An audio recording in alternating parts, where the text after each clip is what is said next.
Capítulo 30. Reeducação.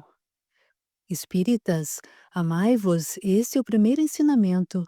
Instruí-vos, este é o segundo. O Espírito de Verdade.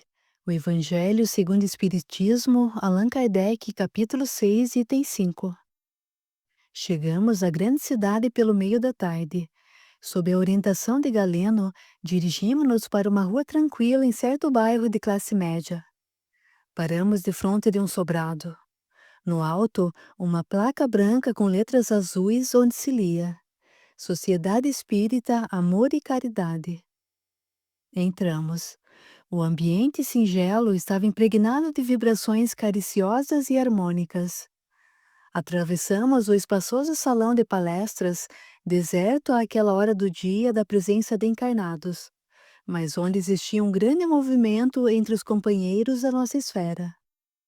Cumprimentamos os servidores do bem e nos encaminhamos para uma sala nos fundos.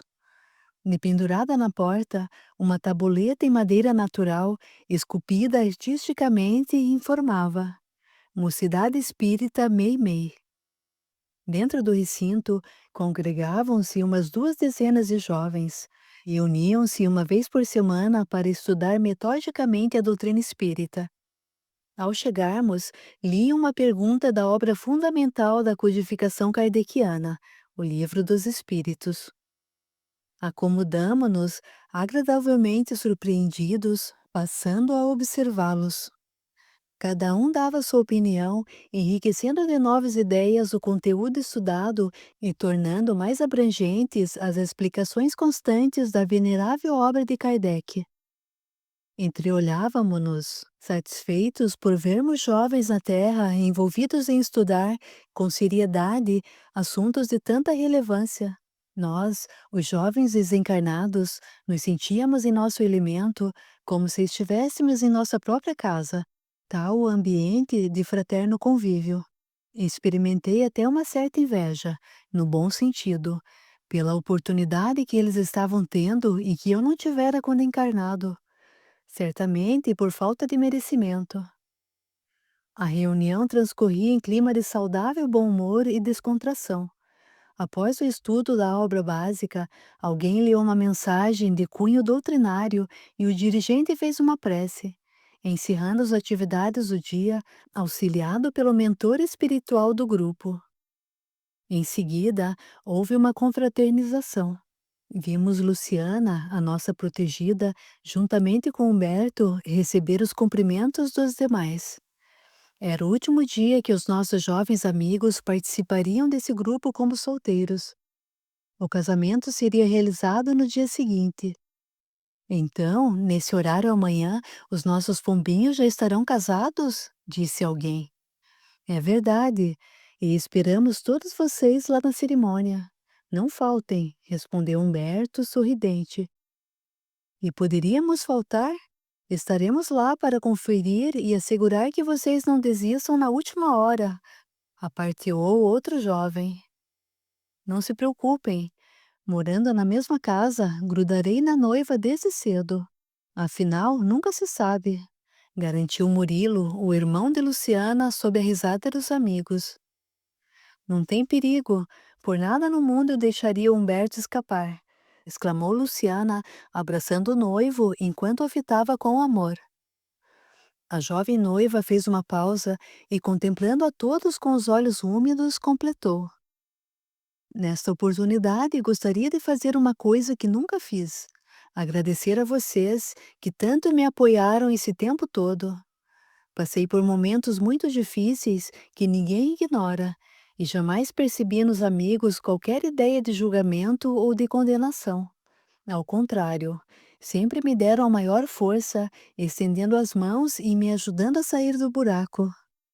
Contida pela emoção, Luciana não conseguiu continuar. Escondeu o rosto no peito de Humberto, que a envolveu com muito carinho, também emocionado. É isso aí, gente, disse o noivo. Luciana colocou muito bem seus sentimentos em relação a todos vocês. E eu faço minhas suas palavras, acrescentando também nossa gratidão ao Espiritismo, essa doutrina bendita, sem a qual não estaríamos aqui neste momento. Hoje somos felizes e tenho certeza, seremos muito mais ainda. Devemos esta felicidade ao concurso de todos. Portanto, não faltem ao nosso casamento. Vocês também são responsáveis. Uma salva de palmas explodiu vigorosa. Enxugando as lágrimas, Humberto e Luciana foram abraçados por todos os membros do grupo que vinham apresentar seus cumprimentos. A equipe espiritual responsável pela Mocidade Espírita Meimei e nós, visitantes, ficamos também extremamente comovidos. Nesse instante, vinda do alto, uma intensa claridade se fez presente, inundando o ambiente. Uma entidade feminina de radiosa beleza surgiu aos nossos olhos. Trajava vestes brancas e cintilantes, tinha cabelos e olhos escuros e um sorriso encantador. Era a patrona do grupo de jovens, que tinha vindo dar a sua contribuição, Meimei. Abrindo os braços níveos, cingiu todos os presentes, encarnados e desencarnados, no mesmo plexo. Em seguida, ergueu a fronte nobre e, com os olhos grandes e serenos, fitando o alto, proferiu uma prece de beleza intraduzível para o vocabulário comum ao círculo encarnado. Tentarei reproduzi-la, embora palidamente. Generoso amigo, fonte inesgotável de amor e energia. Jamais poderemos agradecer o suficiente todas as dádivas que temos recebido do teu coração amoroso. Por tanto tempo estagiamos entre a degradação e o erro, Senhor, mas hoje te buscamos a presença gloriosa que nos inunda de luz, cientes da responsabilidade que nos cabe. Nosso propósito é servir-te sempre, através do amor aos nossos irmãos em desvalimento. Aproveitando uma pausa que se fizera, abri os olhos por um momento e notei que forte luminosidade vertia do infinito como chuva, cujos pingos resplandecentes e prateados caíam sobre a generosa entidade e depois se espargiam sobre cada um dos que ali estavam, especialmente Humberto e Luciana, a quem, notei, eram dirigidas as homenagens pelo momento especial que estavam vivendo. Meimei prosseguia. Por isso, Senhor, te rogamos sempre novas oportunidades de trabalho bendito e redentor, para que possamos plantar as sementes do teu Evangelho no terreno fértil de quantos estejam necessitados da tua luz. Aceita nossa boa vontade e o desejo de servir que já experimentamos, apesar de nossas deficiências. Socorre os infelizes através de nós para que nos reconhecemos úteis e merecedores das bênçãos que temos recebidos ininterruptamente de tuas mãos generosas. Fortalece-nos, Jesus, em todos os instantes, para que possamos estar sempre contigo, assim como sabemos que sempre conosco estás. Bendito sejas, Senhor. A gloriosa entidade terminou a prece e continuamos ainda sentindo as bênçãos do alto traduzidas em vibrações harmoniosas e amoráveis que se espalhavam pelo ambiente. Terminada a reunião, os encarnados retornaram a seus lares, sentindo que algo de muito grandioso tinha ocorrido naquela oportunidade. Humberto e Luciana, de mãos dadas, caminhavam pelas ruas sem pressa. Queriam gozar mais um pouco daquela sensação inefável de bem-estar que lhes dominava o íntimo. Sabiam que, voltando para casa, aquela paz não perduraria por muito tempo. Seriam envolvidos no turbilhão dos preparativos para o casamento. O próprio Murilo despedira-se deles alegando ter obrigações urgentes a cumprir, conferidas pela mãe e relacionadas à festa. Havia tanta coisa para se fazer. Luciana caminhava, lembrando as mudanças que se operaram em sua vida desde aquele dia em que atropelaram Humberto. O que está pensando, minha querida? Preocupada com o casamento? Indagou ele, afetuoso. Não, Humberto. Pensava nas mudanças que minha vida sofreu desde que nos conhecemos. Lembra-se? Como poderia esquecer? Disse ele, apertando mais fortemente a mão dela. Parece que foi ontem. Eu tinha acabado de sair do hospital. Brigara com meus pais e, completamente desatinada, peguei o carro. Quase matei você que vinha de bicicleta em sentido contrário. E eu pensei, quem será essa criança louca que dirige um carro quando deveria ainda estar brincando com bonecas? Riram os dois. Sério? Foi isso mesmo que você pensou de mim? E que mais poderia pensar? Você tinha apenas 16 anos, quase 17. Correto, você tinha 16 anos, quase 17, e aparentava não ter mais do que 14 anos. Agora, o que me deixou perplexo naquela noite foi vê-la ingerindo uísque como se fosse água. Hoje consigo ver com clareza a minha situação. Quanto fiz de errado? Naquele dia, entretanto, achei você muito careta. Mas confesse que gostou desse careta. Muito, muito. Olha, Humberto, se não fosse por você e pelo grupo, eu não me teria livrado das drogas. Todavia, Luciana, você deve ser bastante lúcida e coerente consigo mesma. Será que está realmente livre do vício? Lembre-se de que ainda por 2 vezes, depois da overdose, você teve recaídas e precisou ser internada para desintoxicação. Precisa lembrar-me disso, Humberto, justamente hoje. É necessário. Quero que fique bem atenta para não escorregar novamente, querida. Tem razão, Humberto, mas, com você a meu lado, tenho certeza de que vencerei qualquer obstáculo. Sim, estarei ao seu lado, apoiando-a nas horas de dificuldades. No entanto, não poderei estar junto de você em todos os momentos, entende? Por isso, precisa desenvolver defesas íntimas e confiança em si mesma. Luciana concordou com um expressivo gesto de cabeça e continuaram caminhando calados, cada qual imerso em seus pensamentos. Podíamos perceber o que ia na mente de Humberto. Víamos imagens e cenas que fluíam. Lembrava-se ele do dia em que adentrara a casa de Luciana, onde já era esperado. Ela não estava. Tinha ido fazer compras e ele sabia disso. Os pais de Luciana o receberam na sala, ansiosos para saber qual o motivo da visita. Murilo também estava presente, a pedido de Humberto. O rapaz começou falando da sua preocupação com o precário estado de saúde de Luciana. Ela tinha acabado de sair de um hospital onde se internara, a pedido dele, para lutar contra o vício. Falou do seu desejo de casar-se com ela, apesar da pouca idade da jovem, que mal completara 18 anos. Assim, estariam mais próximos e ele teria condições de ajudá-la melhor. Esclareceu também que estava trabalhando numa empresa e que o salário era razoável, o que lhe permitiria manter uma casa e dar a Luciana um certo conforto.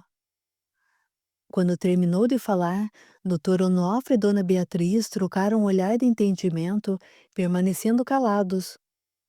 Murilo intercedeu, dando a maior força para Humberto, afirmando que Luciana o ouvia e acatava, dada a ascendência moral que o namorado exercia sobre ela. Dr. Onofre pigarreou e, remexendo-se na poltrona, deu, afinal, a sua opinião, que o rapaz aguardava com ansiedade crescente. Bem, em princípio, eu e minha esposa não temos nada contra. Sabemos que Luciana o ama, Humberto, e as mudanças que se operaram nela desde que o conheceu são significativas. Apesar de termos sido pegos de surpresa com o pedido de casamento, certamente não ignorávamos o namoro de ambos. Eu, particularmente, sabia que saíam juntos, mas não julguei que a coisa fosse tão séria. Assim, tenho uma proposta a lhe fazer. Quer trabalhar comigo? A empresa vai bem e lhe poderei pagar um bom salário. Como Murilo não se interessa mesmo pela construtora e Luciana tem parte nela, você poderá, com o tempo, me substituir na direção da empresa. O que acha? Humberto baixou a cabeça, parecendo meditar por alguns segundos. Em seguida, erguendo os olhos, respondeu sereno. Doutor Onofre, a sua proposta é muito generosa e bastante tentadora. Contudo, não creio que devo aceitá-la. Por favor, não se sinta ofendido. Agradeço-lhe profundamente a oferta e sei que tem as melhores intenções, porém acho que devemos ter vida própria e independente. Talvez no futuro, quem sabe? Quando a situação estiver equilibrada e tivermos resolvido alguns problemas, isso seja possível. Mas Luciana está acostumada a viver com conforto e a ter tudo o que quer, meu rapaz, afirmou o pai, um tanto descontente com a atitude do futuro genro, talvez ditada pelo orgulho. Exatamente. Por isso, quero que o senhor e dona Beatriz entendam o meu ponto de vista. Não quero que pensem que é por excesso de amor próprio ou orgulho.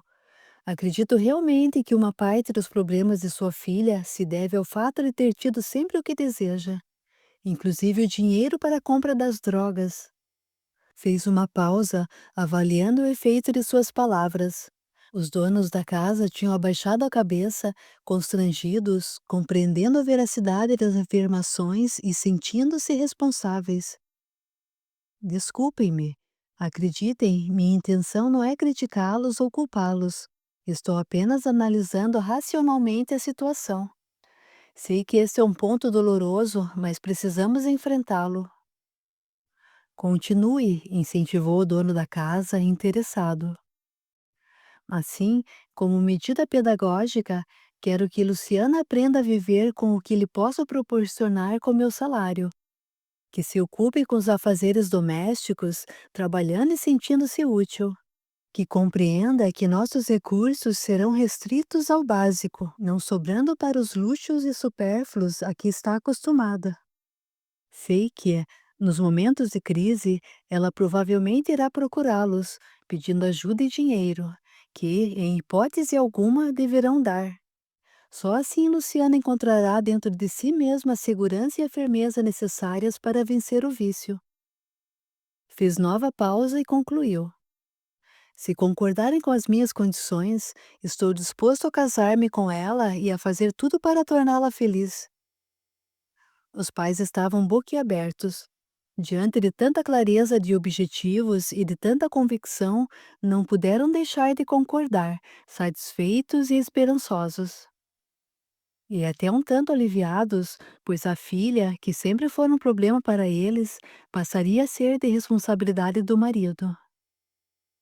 Quero dizer-lhe, Humberto, que jamais vi tanta maturidade em alguém tão jovem. Entregamos-lhe nossa filha com a certeza de que fará o melhor, assegurou o doutor Onofre, sorridente e com o assentimento da esposa. Bem, já que tenho o consentimento dos senhores, vou falar com Luciana.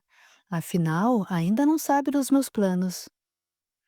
Onofre abraçou o futuro genro com admiração crescente.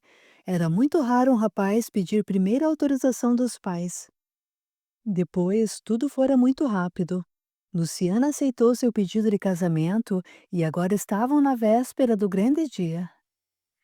Humberto olhou para a noiva, que caminhava a seu lado, apertando-lhe a mão com carinho. A noite se aproximava de mansinho e as primeiras estrelas apontavam no firmamento. Chegaram à casa de Luciana e entraram, resignados ao inevitável. O tumulto os envolveu. Muitos parentes já haviam chegado de longe e o ambiente era de festa. Entramos, também participando da alegria geral. Fomos recebidos pela avó Adelina, que não cabia em si de tanta felicidade. Capítulo 31. O casamento. Quis Deus que os seres se unissem não só pelos laços da carne, mas também pelos da alma, a fim de que a afeição mútua dos esposos se lhes transmitisse aos filhos e que fossem dois, e não um somente, a amá-los, a cuidar deles e a fazê-los progredir. Evangelho segundo o Espiritismo, Allan Kardec, capítulo 22, item 3. No dia seguinte, 10 minutos antes da hora marcada para a cerimônia, demos entrada no salão do clube onde seria realizado o casamento. O amplo recinto encontrava-se luxuosamente decorado. Sob as luzes, vimos mesas recobertas com toalhas brancas, cada qual enfeitada com uma linda taça de cristal contendo uma vela, em meio a um arranjo de rosas cor de chá e mimosas margaridas. Guirlandas tecidas com as mesmas flores subiam pelas colunatas, produzindo um efeito encantador. Tapete vermelho cobria o chão, estendendo-se da porta principal, por onde deveria entrar a noiva, até uma mesa envolta com belíssima toalha de rendas, onde seria oficiado o casamento. Os convidados, trajados com esmero, esperavam com ansiedade o grande momento. Os padrinhos encontravam-se já posicionados no local, bem como o juiz de paz, um tanto impaciente, e o noivo, elegante num discreto terno cinza. Presentes no local, não apenas os encarnados, mas grande quantidade de desencarnados, amigos e familiares que tinham vindo prestigiar a cerimônia. Comentávamos alguns detalhes da decoração quando se ouviu um rumor vindo do fundo do salão. A noiva havia chegado. Fez-se silêncio e, ao som da marcha nupcial, os convidados levantaram-se. A noiva apontou na entrada principal, sendo recebida por seu pai, Dr. Onofre. Um ó de admiração espalhou-se no ar. Luciana estava belíssima. Enquanto ela avançava lentamente, uma grande emoção invadia nossos corações. Entreolhamo-nos, pois sabíamos o que cada um estava pensando. Quanto esforço fora gasto até culminar nesse momento sublime. Sentíamos-nos intimamente gratificados pelo trabalho desenvolvido na recuperação de nossa irmã. Apesar da frieza da autoridade civil, que oficiava a cerimônia automaticamente por obrigação legal e da qual desejava livrar-se tão rápido quanto possível, no plano espiritual os amigos e parentes os envolviam com muito amor, em vibrações dulcificantes que, atingindo os encarnados presentes mais ligados ao lado espiritual da cerimônia, produziam grande sensação de paz. Uma entidade de alta elevação desceu nesse instante com os braços estendidos, enlaçando os noivos. De sua região torácica partiam raios cor de safira dirigidos ao casal. A partir desse momento, os noivos ficaram inundados da mesma claridade, bem como as alianças que eles trocavam naquele instante. O ser angélico elevou a fronte e, surpresos, percebemos que ele não orava com os lábios.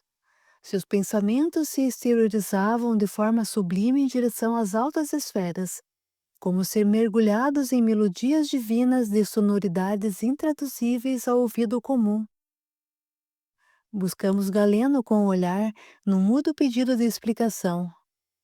Entendendo nosso justo anseio de informações, ele murmurou discretamente: Estão vendo a misericórdia divina em ação, através do enviado de Maria de Nazaré, a doce mãe de Jesus e protetora dos infelizes, que se faz presente nesse instante de tão grande magnitude para o futuro de quantos estão vinculados a este caso. Galeno fez uma pausa, esperando que avaliássemos melhor o que estava acontecendo diante de nossos olhos, e prosseguiu. Agora, observem melhor. Olhem ao redor dos noivos. Ao reparar neles, vi, então, um vulto que até aquele instante ainda não tinha chamado minha atenção. Era um espírito desencarnado, aparentando uns 40 anos, de aspecto triste e sofrido. Sumamente emocionado, acompanhava a cerimônia com interesse. Notei, porém, que estaria apenas vendo o lado material do evento, pelas suas condições espirituais um tanto inferiores. Quem é ele? Indaguei surpreso, fitando Galeno. É alguém que estará mais perto dos nubentes de hora em diante, com vistas a um futuro renascimento. Será filho de Luciano e Humberto? Perguntou Virgínia, desejando confirmação. Exatamente. Trata-se de antigo desafeto de Luciana, que obteve a bênção de renascer no novo lar que se forma, para reajuste e refazimento dos laços afetivos danificados no passado. Como podem ver, a sabedoria divina não perde tempo. Tempo é oportunidade que não pode ser desperdiçada impunemente. Refletíamos sobre a grandeza do Criador, que, de forma sábia e justa, descortina sempre novos caminhos para ajudar os fracassados de outrora, aproximando os que erraram, vítimas e algozes, para nova oportunidade de progresso. A luminosa entidade já tinha partido e tudo voltara ao normal. Os recém-casados recebiam os cumprimentos dos convidados quando vovó Adelina aproximou-se do nosso grupo. Ainda uma vez, desejo expressar minha gratidão pelo muito que fizeram por minha neta. Se hoje eles são felizes, é graças a vocês. Galeno abraçou-a com amplo sorriso, considerando. Não fizemos mais do que nosso dever, minha irmã. Agradeçamos todos a Deus, nosso Pai, que nos propiciou as condições necessárias para que o socorro fosse prestado. Certamente, bondoso Galeno, tenho feito isso todos os dias. Faltava externar meu reconhecimento a esse grupo de jovens que tanto nos tem ajudado. Vovó Adelina abraçou cada um de nós com imenso carinho. No final, afirmou: coloco-me à disposição de vocês para o que se fizer necessário. Se precisarem de ajuda, naquilo que puder ser útil, serei uma servidora de todos. Contem comigo.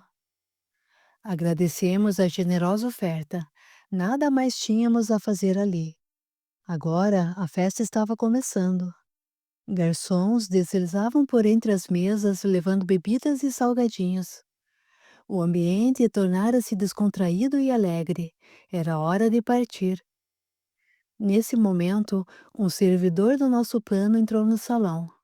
Ao ver Galeno, a ele se dirigiu diretamente, dizendo-lhe algo em voz baixa. Nosso instrutor agradeceu ao mensageiro e, virando-se para nós com expressivo gesto, informou: bem a tempo. Nossa presença está sendo requisitada em outro local. Partamos. Capítulo 32. O milagre da vida. Em verdade te digo, quem não nascer da água e do Espírito não pode entrar no reino de Deus. João capítulo 3, versículo 5. O momento tinha chegado. Maria Rita, nossa protegida, havia entrado em trabalho de parto e estávamos sendo requisitados para ajudá-la, visto que mantivéramos estreita ligação com ela, acompanhando de perto sua gravidez e assistindo-a nos momentos mais difíceis. O casamento se realizara sem delongas e sem grandes preparativos, como era desejo dos noivos. A gestação estava um tanto adiantada e era conveniente que regularizassem a situação o mais rápido possível. O jovem casal passou a residir numa pequena e confortável casa, presente dos pais de Roberto, localizada em bairro residencial simpático e atraente, com jardins e árvores frondosas. Nessa noite, Maria Rita passara a sentir as primeiras contrações. A bolsa amniótica se rompera e a criança não tardaria a nascer. Estávamos eufóricos. Sempre é algo fascinante o nascimento de um novo ser. No entanto, algumas preocupações nos assoberbavam a mente. Os excessos que Maria Rita cometera no início, visando expulsar o feto, produziram sequelas no pequeno organismo. A gestação apresentara alguns problemas e o nascituro era pequeno e frágil, não tendo o desenvolvimento desejável. Apesar disso, tudo correra relativamente bem, graças à assistência espiritual. Agora, concluído o período gestatório, só nos restava aguardar o grande momento. Estava previsto que seria feita uma cesariana, em virtude de particularidades orgânicas da parturiente, que não poderia ter um parto normal. Assim, quando chegamos ao hospital, Maria Rita já estava preparada para a cirurgia, aguardando somente a chegada do médico cirurgião previamente contactado. Um tanto nervosa, ela requeria fluidos calmantes para manter-se em boas condições físicas e emocionais. Procuramos envolvê-la com amor, de forma que se mantivesse segura e confiante. Levada em uma maca, deu entrada na sala cirúrgica, onde a equipe médica se encontrava a postos. Nesse meio tempo, um alarme soou no nosso plano. Um servidor entrou apressado e comunicou ao médico-chefe, responsável pela equipe espiritual, que o cirurgião adentrara o prédio do hospital sem condições de equilíbrio físico e emocional. Ingerir alcoólicos e estava despreparado para proceder à intervenção cirúrgica. Mas como foi isso, Saul? Indagou a veneranda entidade. Estava tudo bem, até que o doutor resolveu passar pela casa de um amigo a caminho do hospital. Este lhe ofereceu uma bebida a que ele não resistiu, em virtude da sua tendência para o vício. Aceitou, ingerindo uma dose apenas, mas foi o suficiente para alterar-lhe as condições orgânicas e a competência profissional. O médico espiritual pensou um pouco, chamou o nosso instrutor e explicou a situação. Galeno, fui informado de que o cirurgião não poderá operar. Temos que substituí-lo. Peço-lhe que tome as providências necessárias, meu amigo, visto que preciso centralizar minha atenção na parturiente, que está a exigir cuidados especiais. Imediatamente, Galeno começou a atuar no sentido de impedir o trabalho daquele cirurgião, para tanto requisitando-nos. Deem a ele sugestões para que reconheça as suas insuficiências e se afaste, ordenou ao César Augusto e a mim, que estávamos mais próximos. Recebendo a tarefa, em seguida nos pusemos a trabalhar. Contudo, o médico ignorava nossas sugestões mentais, continuando a preparar-se normalmente para a cirurgia. Tentamos tudo, mas ele se mantinha impermeável às intuições que lhe desfechávamos. Ele ouvia, mas não aceitava ser substituído, retrucando mentalmente. Estou bem, estou ótimo. Apenas um ligeiro mal-estar que passará breve, tão logo comece a operar. Com o auxílio de uma enfermeira, vestiu o jaleco, assentou a máscara, fez a asepsia das mãos, calçou as luvas e deu entrada na sala cirúrgica. César e eu estávamos assustados, sentindo-nos impotentes para dar conta da tarefa que nos fora confiada. Colocamos Galeno a par de nossas dificuldades. O médico continua firme no propósito de realizar a operação, dissemos ao mesmo tempo. Galeno nos tranquilizou, afirmando sereno: Não se preocupem, ele não fará a cirurgia. O cirurgião-chefe já tomara as primeiras providências para o início da operação, dando uma ordem à enfermeira. Bisturi. Galeno aproximou-se do profissional imprevidente e colocou a destra sobre seu plexo cardíaco. No mesmo instante, ele se dobrou sobre o influxo de dor aguda na região torácica, enquanto a vista se turvava e as pernas se arqueavam sem controle. Foi um segundo só, mas o suficiente para ser notado. O médico assistente correu para atendê-lo, assumindo a direção. Ordenou a um dos membros da equipe que retirasse o colega da sala e lhe dispensasse o socorro necessário, enquanto daria prosseguimento à cirurgia, visto que a paciente já estava anestesiada e não tinha um tempo a perder. Daí por diante, o médico espiritual, atuando sobre o jovem doutor, fez com que a operação transcorresse em clima de tranquila segurança. Em pouco tempo, a criança era retirada do útero materno e dava o primeiro vagido, assegurando seu direito à vida. Quando o jovem médico segurou nos braços aquele pequeno ser, sujo e ensanguentado, indefeso e chorão, sensibilizou-se até as lágrimas. O espetáculo da renovação da vida é sempre algo sublime e impressionante. Impossível não nos prosternarmos ante a majestade suprema do universo, agradecidos e maravilhados pela nova existência, pelo milagre do renascimento. Nós, que nos conserváramos na torcida, emocionados, elevamos os pensamentos ao Criador por mais esta bênção, intimamente gratificados.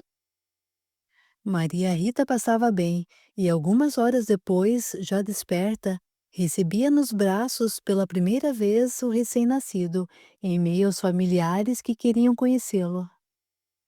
Agora limpo e bem agasalhado, o pequeno dormia placidamente entre as rendas e cambraias do enxoval. Maria Rita fitou o filhinho com profundo amor, enquanto o colocava ao seio para acostumá-lo à sucção e para incentivar a formação do leite que o nutriria daí por diante. Roberto, encantado, não se cansava de admirar o bebê, envolvendo a mãezinha com carinho redobrado. Não pude evitar de lembrar as dificuldades que cercaram esse caso, a rejeição de Maria Rita pelo filhinho no início da gestação. Que mudança se operara na sua e na vida de todos os personagens dessa história? Quanto se pode fazer quando se tem amor e compreensão pelos semelhantes? E, especialmente, quando se aprende a perdoar. Uma vida que se renova é sempre uma bênção de Deus em benefício de suas criaturas, aproximando os seres para os reajustes perante a lei e para o refazimento das ligações afetivas, não raro danificadas no passado por comportamentos destrutivos. Nesse instante, a vovó Marlene, mãe de Roberto, indaga curiosa. E então, já escolheram o nome do garoto? Roberto e Maria Rita se fitaram com olhar cúmplice e apaixonado.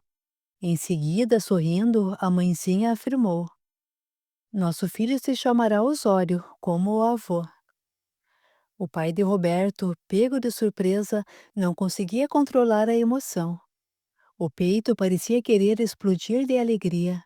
Jamais poderia esperar que sua nora, a quem sempre fizera oposição, aceitasse colocar o seu nome no bebê. Aproximou-se cheio de gratidão, abarcando no mesmo abraço os jovens pais e o recém-nascido que dormia, incapaz de perceber a importância daquele momento. Desfaziam-se, a partir daí, as últimas resistências do passado e uma nova era de entendimento surgia, renovando aquelas vidas sedentas de paz. O espírito daquele que fora Romualdo, agora feliz, repousava, finalmente, nos braços amorosos de sua mãe. Satisfeitos e gratificados, envolvendo a todos em vibrações fraternas e amigas, deixamos o hospital rumo a céu azul.